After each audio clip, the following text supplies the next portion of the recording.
La transition climatique n'est pas qu'une affaire d'État. Les collectivités locales sont en première ligne pour mettre en œuvre cette transition, la rendre concrète dans les territoires et le quotidien des habitants, comme des acteurs économiques et sociaux. Pour parvenir à aligner les trajectoires d'émissions de gaz à effet de serre des collectivités avec les objectifs de l'Accord de Paris sur le climat et avec l'Agenda 2030 des Nations Unies, il est nécessaire d'intégrer cette préoccupation dans toutes les politiques publiques, tous les projets menés par les collectivités, au-delà des seuls projets environnementaux. Cette préoccupation est double. À la fois réduire les émissions de gaz à effet de serre, qui contribuent au réchauffement climatique, et penser à l'adaptation des projets aux impacts des changements climatiques. Les objectifs et actions liés au climat doivent se traduire dans le budget des collectivités. La construction puis l'adoption du budget sont en effet des moments clés où s'incarne concrètement la politique climatique d'une collectivité territoriale. Dans cette capsule vidéo, nous allons voir pourquoi et comment réaliser une évaluation de l'impact climatique du budget de sa collectivité. Dans un premier temps, nous allons préciser ce qu'est une évaluation climat des budgets. Puis dans un second temps, nous préciserons les intérêts et objectifs poursuivis par sa mise en œuvre. Nous présenterons les principaux éléments méthodologiques d'évaluation climat du budget pour l'atténuation, puis ceux concernant l'adaptation. Enfin, nous dirons quelques mots de la dynamique d'expérimentation de ces évaluations climat des budgets en France et en Europe et les perspectives possibles pour le continent africain. L'évaluation climat du budget s'inscrit dans la famille des outils d'évaluation environnementale des budgets, ou budget vert. Ces pratiques visent à identifier et évaluer des éléments du budget impactant une ou plusieurs dimensions environnementales, comme l'atténuation, l'adaptation au changement climatique ou la protection de la biodiversité. Plusieurs expériences sont menées au niveau des États, depuis 2008, notamment en Asie, mais aussi en Amérique latine, en Europe ou en Afrique. Une évaluation climat du budget, c'est une analyse de l'impact sur le climat de toutes les dépenses de la collectivité, au regard de leur compatibilité avec les objectifs climat nationaux de neutralité carbone et d'adaptation. C'est donc un outil parmi d'autres qui répond à certains objectifs spécifiques.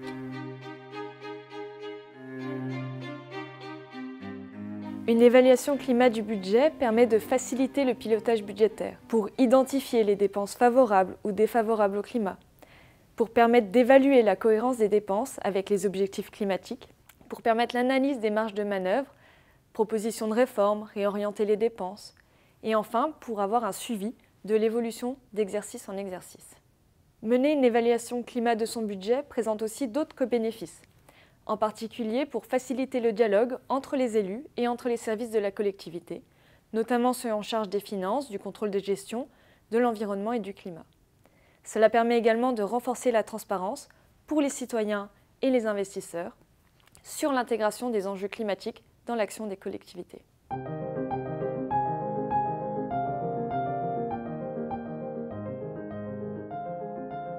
La méthodologie d'évaluation climat du budget, développée par I4C, comprend un volet atténuation et un volet adaptation. Concernant le volet atténuation, la méthode évalue les impacts sur le climat de chaque dépense en référence aux objectifs climat nationaux à l'horizon 2050. Elle s'appuie sur une taxonomie, c'est-à-dire une classification, adossée à des références robustes qui précisent les critères de classement des dépenses. 5 catégories de classement sont définies. Très favorable, toutes les dépenses compatibles avec un pays neutre en carbone en 2050. Plutôt favorable, les dépenses réduisent les émissions de gaz à effet de serre, mais de manière insuffisante. Neutre, les dépenses qui n'ont pas d'impact significatif sur le climat.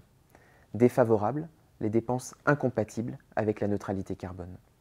Et enfin, indéfini à approfondir, l'impact demeure difficile à évaluer du fait d'un manque d'informations pour ces dépenses. Concrètement, l'analyse est à mener ligne à ligne sur l'ensemble des dépenses, tant en investissement qu'en fonctionnement. La méthodologie donne les critères de classement des dépenses par grands domaines sectoriels ou fonctions transversales.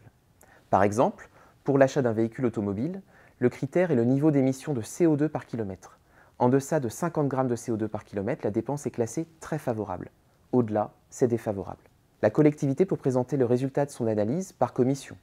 Par exemple, pour la commission transport, elle identifie ainsi les principaux postes défavorables qu'il s'agira de faire évoluer dans les exercices à venir, en cohérence avec la politique climat.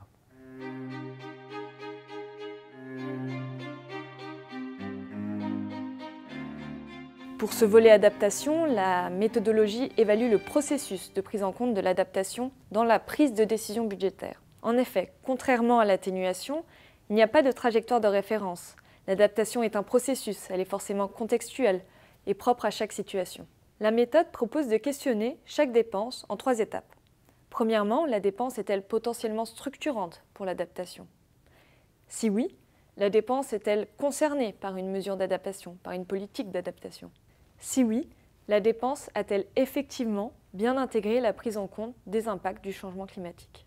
Par exemple, une dépense de travaux dans un jardin d'enfants est potentiellement structurante au regard de l'enjeu du confort d'été, les enfants en bas âge étant vulnérables en période de très forte chaleur.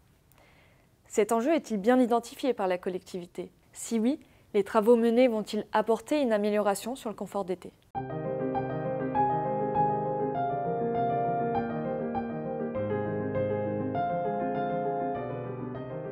Cette méthodologie, rendue publique fin 2020, a été développée avec plusieurs collectivités françaises, les villes de Paris, de Lille, Lyon et Strasbourg. Après l'avoir testée sur leur compte administratif, c'est-à-dire des exercices clôturés, elles l'appliquent désormais à leur budget primitif et à leur programmation pluriannuelle d'investissement. D'autres collectivités françaises s'en sont saisies à différents échelons, des régions, des départements, des métropoles, des communes. La dynamique est réelle, avec un relais fort des réseaux de collectivités en France, notamment l'Association des maires de France ou encore France Urbaine, mais également en Europe, le C40, The Covenant of Mayors. La méthode est construite en s'appuyant sur les nomenclatures comptables françaises. Son adaptation aux nomenclatures comptables utilisées par les collectivités d'autres États est néanmoins possible. Elle peut donc être adaptée pour les autorités locales des différents États du continent africain, comme d'ailleurs. Pour conclure, réaliser une évaluation climat du budget de sa collectivité, c'est une démarche utile pour révéler les impacts climat de toutes les décisions des dépenses, pour contribuer à l'appropriation du sujet par l'ensemble des élus et des services, et enfin pour permettre un suivi dans le temps de l'impact du budget sur le climat. Cependant, cette évaluation n'indique pas les objectifs à atteindre, ni les moyens pour y parvenir. Elle doit donc s'articuler avec une stratégie locale en faveur du climat. Une troisième brique est nécessaire pour le pilotage budgétaire de la transition écologique, un plan de financement pluriannuel de la transition.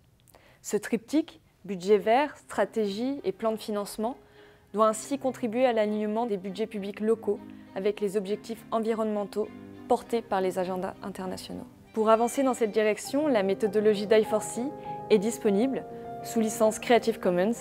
À vous de la tester.